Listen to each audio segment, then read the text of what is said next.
Moments ago, the Lewis family wrapped up a private service at Brown Chapel AME Church. The congressman will lie in repose at the church until midnight. But tonight we have team coverage of the life and legacy of John Lewis. We start in Selma with CBS 46's Haley Mason, where that second memorial service just ended. And, you know, it was so emotional, Haley.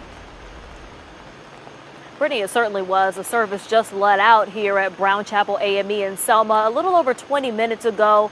It was somber and stirring. This is the church where leaders met to plan the march across the Edmund Pettus Bridge.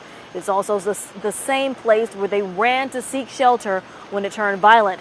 Some of the people who were there that Sunday said farewell to Congressman Lewis tonight. Standing through rain and thundering storms to say goodbye to the man who shook up the world. Dozens gathered outside the historic Brown Chapel AME Church in salute to the flag-draped casket of Congressman John Lewis. Lewis's sons, siblings, and congressional staff gathered inside the church where Lewis and other foot soldiers of the civil rights movement planned the march across the Edmund Pettus Bridge.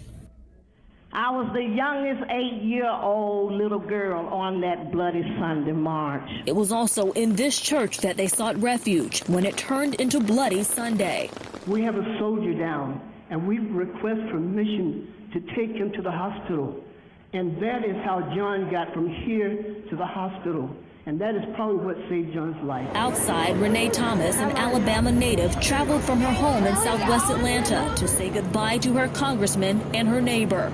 I felt that it was important that I support him from Alabama, and still when he gets back to Atlanta, I will be there when he gets in Atlanta. And earlier Saturday, hundreds came to Troy to welcome Lewis back to his hometown one last time. His sister told me the family is honored. I thought about it this morning, last night. The boy from Troy went to Washington, and now he's back, coming back home. A final farewell in the place that changed Lewis's life and changed American history.